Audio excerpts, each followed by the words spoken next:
দিতে যাই আমার শরীরটা কাঁপতেছিল, কোথায় আমি ক্লান্ত ছিলাম।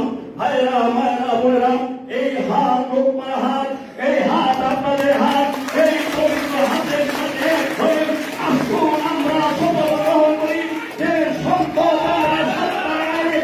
প্রতিশোধ প্রতিবাদের ভাষা হল উত্থান, প্রতিবাদের ভাষা হল মোটরসাইকেল। 21 তারিখ বিজয় মালা আমরাই পড়ব, আপনারাই পড়েন। প্রত্যেকের গলায় এই হাত দিয়ে হাত দিয়ে প্রত্যেকে জানিয়ে মালা করে দেবেন ইনশাআল্লাহ।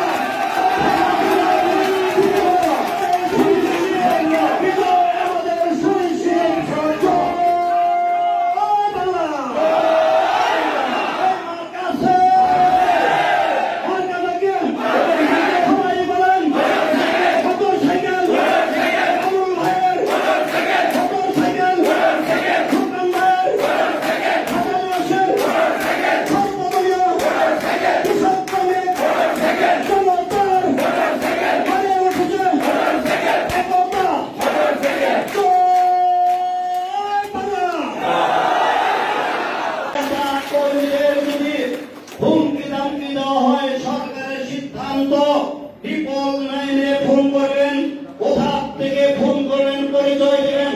পরিচয়ের ভাষা হলো আমি স্থানীয় সরকার নির্বাচন উপজেলা পরিষদের লোকমান সাহেবের প্রার্থীর পক্ষে আমি মোটর সাইকেলে ভোট দেওয়ার কারণে সন্ত্রাসী আমাকে হুমকি দিয়েছে। এই কথা বলার সাথে সাথে প্রশাসন আপনার দোরগোড়ায় পৌঁছে যাবে। কোনো কারণ নাই।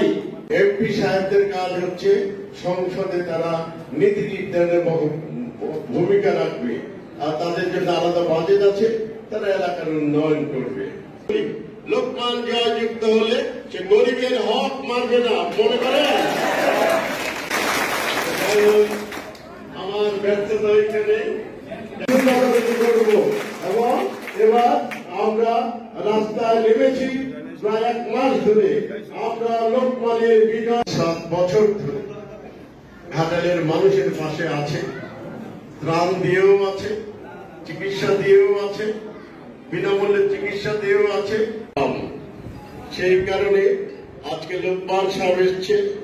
আমরা মনে করেছি কেন লোকমানকে আমরা সমর্থন দিয়েছি। শেষ একটা ভরসা ছিল যে আমার এজেন্টরা আমার রক্ষা করবে, কিছু নাই, রুখে দাঁড়াবেন। বলে এসেছি আবার কাটালের নির্বাচন, আবার সন্ত্রাস হতে পারে। সবাই বলেছে এবার আর সন্ত্রাস, নির্বাচনের আগেও পরেও তারা রেসপন্স করছে। তাই আজকে আবারও বলতে চাই, আমরা কিন্তু লোকমানের সাথে আছি। আমার বাসায় ছিল, আমাদের কর্মীরা আমার বাসায়